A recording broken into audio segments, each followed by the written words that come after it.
Hi friends, and welcome back to my channel, and welcome to me summarizing the best books I read so far this year.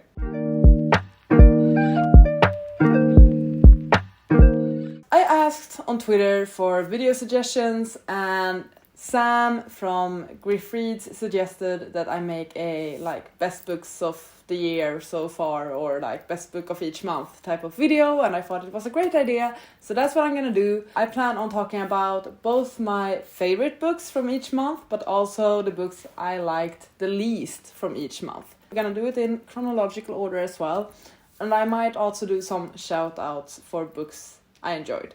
So this is basically a summary of my reading for the first 6 months of 2023, and I hope you will enjoy it. Let's start, of course, with January. January was a fairly good reading month, I believe, but I do think I only had 1 5-star. The book I gave 5 stars in January was Finlay Donovan is Killing It. I listened to this one as an audiobook and I really enjoyed it. It reminded me so much about Dial A for Aunties, which is another 5-star read of mine. It's a messy, comfy mystery, and it was great. I had such a good time with it. I actually read the entire series this year, but the sequels to the first book did not live up to the high expectations I had after finishing this first book. Just to summarize quickly, the story is about a single mother who is an author, and one day she is discussing her upcoming book with her agent, and someone overhears this conversation and believes that Finlay is actually a hitwoman, someone who kills for a living. She finds a paper with a name, a time and place, and a dollar amount. She sort of gets involved with this case and with the Russian mafia. I enjoyed it a lot. I enjoyed the romance in it as well. As I said, the sequels are not as great as the first one, but the first one is really freaking good. Now, my least favorite in January. It feels so unfair to say it was the worst book, because it wasn't. I had a good January with a bunch of 4 stars, I think. So a 3-star isn't bad. I've read worse books this year, but I guess the lowest rated one I read in January was A Lazo, unfortunately. For me, the issue was mainly that it read a lot younger than I expected it to. This is an urban type of fantasy. It's an indigenous story with fantastical elements in it. It's about a girl who can see ghosts, and there's a type of mystery with the death of her cousin, I believe. But for me, it was too simplistic in its writing. The pacing was way off. I never really understood where the characters were, because they were moving, but then they weren't moving, and I couldn't keep up with the story. It's a good book, it simply wasn't for me. I'm not here to hate on this book, that's definitely not the case. It's just a book I read in January that I guess I didn't enjoy as much as other books I read in January. Let's go with that. Let's have a look at February's stack of books instead. February was overall a great month reading-wise. I read so many amazing books. I definitely have books I want to shout out as well, but the best book I read in February was Against the Loveless World. I read this as an ebook, and it was so unexpected. It came out of nowhere and I loved it. It's such a beautiful story about a Palestinian refugee and everything she went through. The story takes place across multiple decades, and it's great. It's so good. It's heartbreaking, it's gut-wrenching, it's so real and true, but I appreciate this book so much for what it is. It has such great representation in it as well. I think everyone should read this book. I don't really dare to say too much about this book because I'm afraid I'm gonna say something wrong. I appreciated this book so much. I feel like I learned so much from reading this book, and it was such a surprise, and I think everyone should read it. It's one of the best books I've ever read, honestly. The worst book I read in February was Fever Dream. I read this as an ebook on my phone, and I think it was for a prompt or something. I don't quite remember. It was for Globetrotter-a-thon maybe. It definitely was a fever dream. I couldn't understand a single thing about this book. I enjoyed the first quarter of it. It's a very short book. It's a novella. But I still didn't understand that much. I couldn't keep up with it. It was confusing. I just wasn't a fan of it. I gave it 2 stars, I think. It's once again a book that is semi-fantasy, or it's fantastical, has fantastical elements in it. Perhaps it's something with that. Perhaps I'm just not a magical realism fabulism type of person. I don't know. I do want to make a couple of shout outs though for February, because I had like multiple 5 stars in February. I also read The Final Empire by Brandon Sanderson. Loved it. It was so much fun, so entertaining. Loved the characters, the story, the world, the magic system. I had the best time reading this book, okay? Loved it. I also read, I never know how to translate this. My grandmother is saying hi and that she's sorry. Something along those lines. It's a Fredrik Backman book. It's not my favorite Backman. It's from the perspective of a 7-year-old, so sometimes it does read a bit younger, and she's very much in her own like fantasy world. It's like her escape. Wasn't obsessed with those parts, but as always with Backman's books, it's about the relationships, the interactions, the characters, and that I loved. And I also gave this one 5 star in the end because it had me close to tears on multiple occasions. March was also a good month. I had multiple 5 stars once again. My favorite though was Britt-Marie Was Here by Fredrik Backman. Sort of low-key, kind of a sequel to this one, but not really. Britt-Marie is a character featured in this, but they are standalones. You can read them individually or out of order. That really doesn't matter that much. This is, I want to say unexpected. It's not unexpected for me to love Fredrik Backman, but with some of these storylines, I feel like they are so out there for me and what I typically enjoy. So they shouldn't work, but they always do somehow. This one is about Britt-Marie. She is 63 years old. She is leaving her husband. She's doing an attempt at like finding herself, and she somehow becomes the football coach for the junior league in like a middle of nowhere town. Britt-Marie is very particular in her ways. She's a very tidy person, a very like organized person. In her mind, things should be done in a specific way. When people challenge this, it brings a lot of fun, I guess. Even though it felt so extreme occasionally, I also feel like it's one of the most relatable books character-wise. Like, I could see so many people I know in Britt-Marie and in the other characters. And once again, that's the amazing thing with Backman. He writes about people you know these characters. You know exactly who amongst your acquaintances would act the way that these characters do. And that's what makes it so special and so relatable and emotional for you. Another 5 star. Now, for the worst book I read in March, it's between 2. And I know which one it actually is, but I need to shout out another bad one. Okay, so the worst book I read rating-wise was Turtle on the Ice. I don't want to linger on this one for too long because it's once again a case of the book not being for me. It's a YA book about loss, and it's written in verse, and verse isn't typically my thing. I've read books in verse I enjoy, but it's not a safe bet. And I definitely wasn't the target audience for this one. I didn't understand this book, I was bored. I gave it, I think, 1.5 stars or 2 stars, something like that. I don't want to linger on it because I do think it can be an amazing book for so many people. If you want to read about grief, sadness, loss in a verse type of format. The one I want to talk about, which is this close to being the worst book of March, was The Secret History, a major letdown. I made an entire vlog where I tried to become Dark Academia and read this book. So I've like annotated it and like tabbed it and all of that. I had so many thoughts about this. I don't remember a single thing now, but watch that vlog if you're interested because I think my main complaints were about the main character and also the pacing of the story.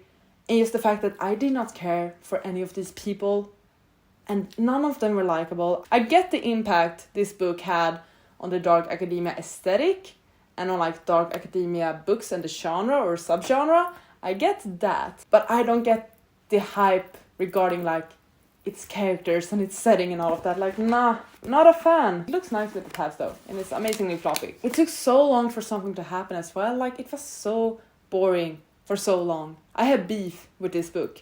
Please watch that vlog if you want to hear me rant about it more, because I'm certain I did. I don't remember much now. I feel like I'm trying to push it out of my memory that I ever read this book. Like, the writing is fine. I like the writing. It's the characters, the plot, the intrigue. All of that is what I have issues with. Let's shout out My Body by Emily Ratajkowski.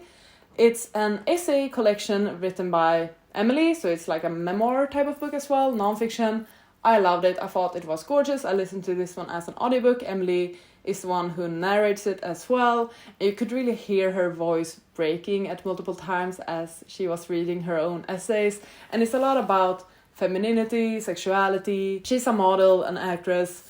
She has gotten a lot of opportunities from being very beautiful, like conventionally gorgeous, beautiful. She also talks about the downsides of that and the complexity of trying to be a feminist, but also using your body for work, I guess. Like, it's a really interesting book. I liked it a lot, and I think that Emily Ratajkowski is a really smart and intelligent and wonderful woman that I would love to get to know more, actually. So highly recommend if you're into memoirs or essay collections. April. Okay, let's go with April. Best book I read in April was X's and O's. I've talked about this one a bunch. It's my favorite romance. Could be one of them at least. It's in the top. I love this book a lot. It's a contemporary romance. She's a bookish girl. She has a bookstagram. She reads a lot of books.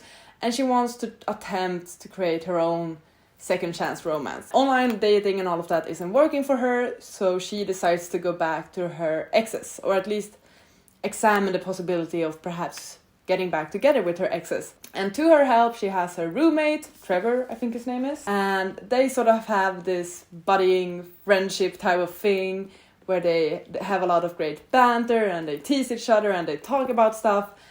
And then that friendship evolves into something more.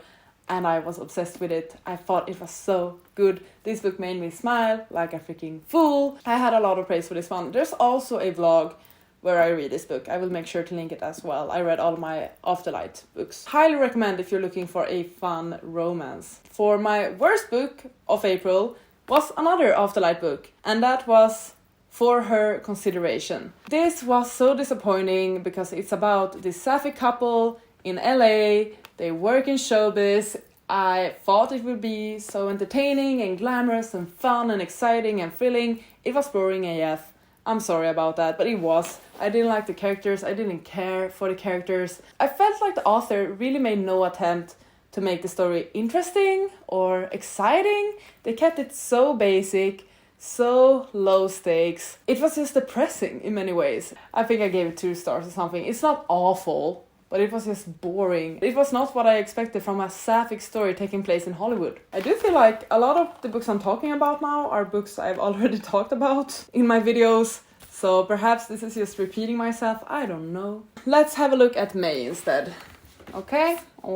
The best book I read was Everyone's an Alien When You're an Alien Too. This is actually a graphic novel or like a comic type of book. An alien named Johnny is sent to Earth to study Earth. He meets a bunch of great people and things like a tree, an egg, a bear, a puppy, and he learns about Earth and about feelings and emotions and like feelings of loss and regret and friendship and acceptance and love. It once again made me smile like a freaking goof. I have tabbed some of my favorite parts of it. I thought this book was adorable and I think everyone could use having this book in their lives. For example, here I flipped it to a random page and it says, "Enjoy your sadness. One day even your sadness will be over too soon." This is another one when they are discussing what happens after we die. And the alien says, "Maybe the reason why we don't know is because it is so wonderful that nobody ever thought to turn back around and tell us." I liked it a lot. For another book I have beef with, okay? I have opinions and I didn't make a May wrap-up, so I haven't really ranted about this book, which I should have done in my mid-year check-in, but I completely forgot that I had even read this one in that one. The worst book I read in May, and what might be the worst book I read so far this year, is In the Lives of Puppets by TJ Klune. There, I said it. Please don't unsubscribe. I have enjoyed TJ Klune's books before. I really adored House in the Cerulean Sea. I could appreciate Under the Whispering Door. But In the Lives of Puppets? No. I have issues. I have beef. I have things to say. Where do we even start? Okay, let's focus on the story. It's a Pinocchio retelling with a sci-fi twist. It's about a robot that makes other robots. And one day, he comes across a boy, a human, and he raises the human, and the human also learns how to fix robots and stuff. So they are like inventors, so they do things. Victor is human and he has like 2 robot friends. One is like a vacuum cleaner, the other one is a nurse, they are robotic. And one day they find a new robot that Victor fixes, and that brings them on this new type of journey that is very much like when Pinocchio went off on his own. Now, story-wise, it's a very long book. I listened to this one as an audiobook, but I found this book to be very long and extremely repetitive. I feel like the same things happen over and over again, where Victor or one of the robots constantly need reassurance about something. They end up in the same type of like weird situations, and it was too repetitive for me. Second thing, the characters were annoying AF. Okay, I know many people, at least when I read reviews, found the robot friends to be very adorable and funny and cute. I did not. I thought they were super duper annoying and not funny at all. Like, I don't think I vibe with TJ Klune's humor. That's one of the main things. I'm not on the same page as him when it comes to humor. Didn't really have an issue with that in House in the Cerulean Sea. Noticed it perhaps a tad bit in Under the Whispering Door, but it's so present and in your face in The Lives of Puppets, and I couldn't stand it. But my main issue with this book, and that is sort of like an underlying thing with T.J. Klune's books, at least the ones I read, is the number of sexual innuendos in a book with such an innocent tone. Yes, it is an adult book, but it does have a very young tone, voice to it. It's told in a very young way. For an adult, it feels like they are reading a middle grade. And that's the case with the other T.J. Klune books. And that is fun. That's what the appeal. That's what makes it adorable and wholesome. But what I had issues with is when a story that is told in this very innocent, wholesome, adorable type of way, there were so many sexual themes and innuendos in this book. And it did not sit well with me. It gave me the ick. It made me cringe. I didn't like it. Especially since it was like futuristic and sci-fi as well. It was like as if someone was living out their sexual dreams or aspirations in this one.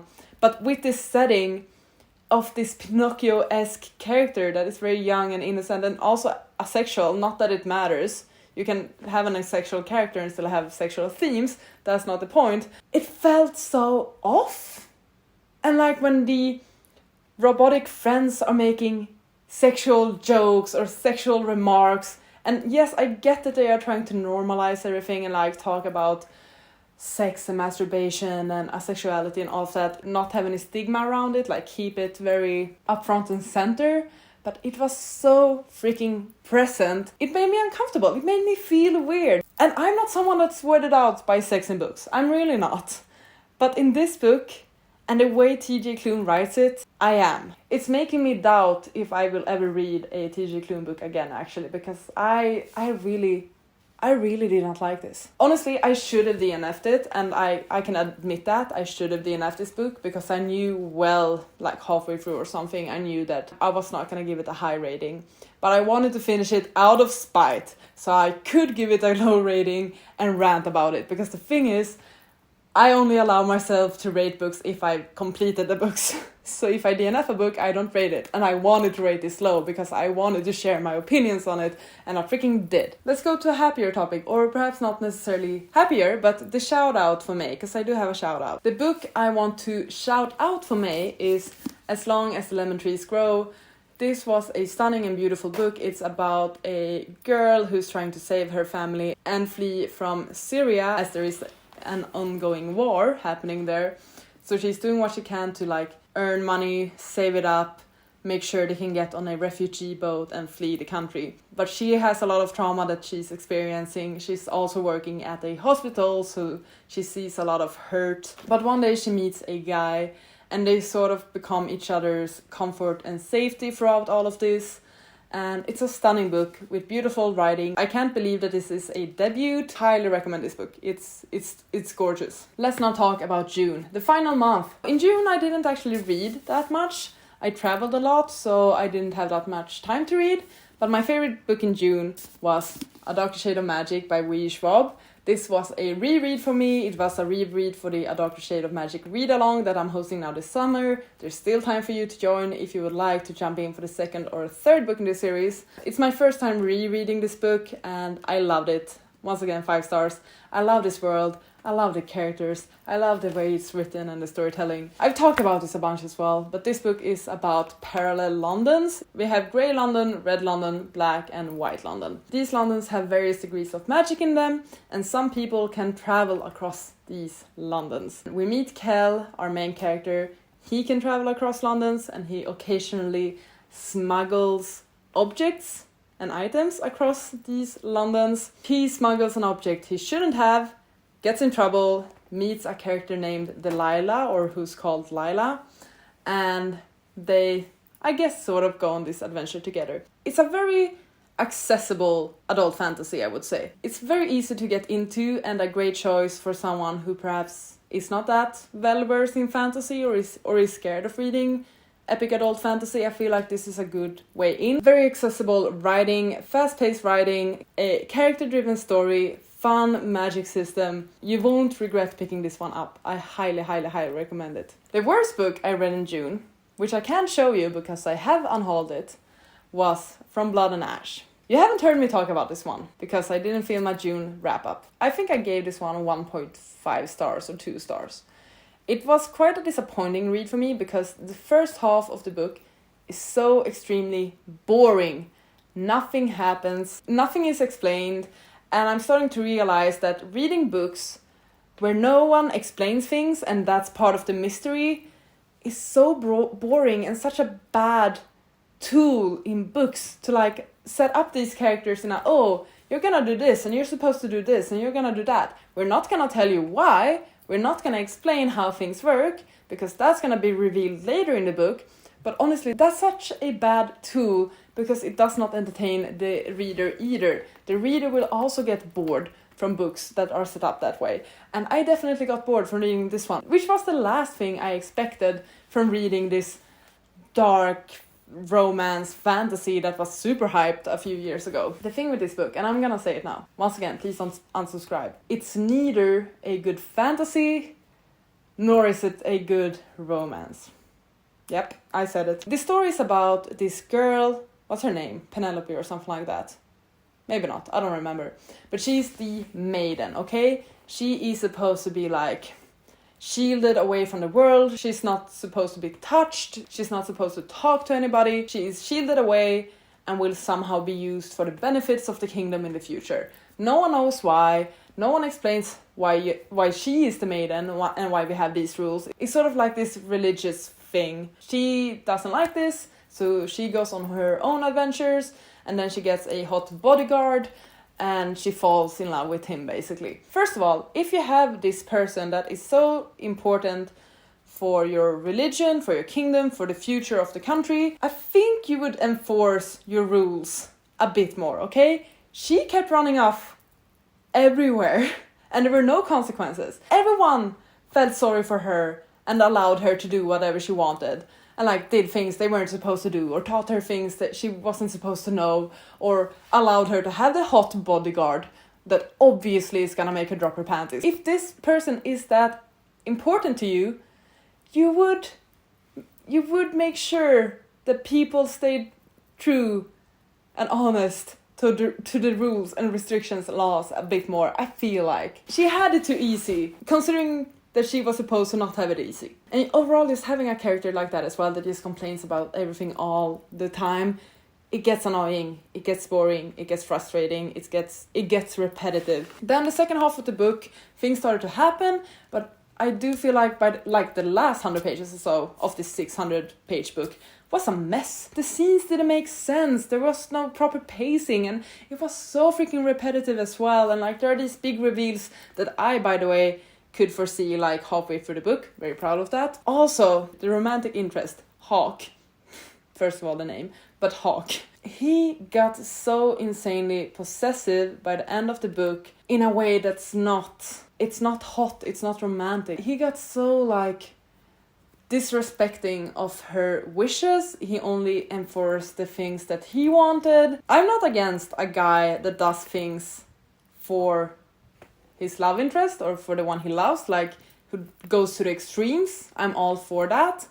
But when you're doing it against someone's wishes, or you're forcing that on them, even though it's for their good, or it's the best for the person they love, ooh, that triggers me, that bums me out. Not a good fantasy, not a good romance, not good writing, awful characters. I'm not gonna continue with the series. I was tempted for a while, but like the ending, the final chapter just had me like, nope, not worth it. I'm not putting myself through that again. And there we have it, my best and worst books for each month so far this year.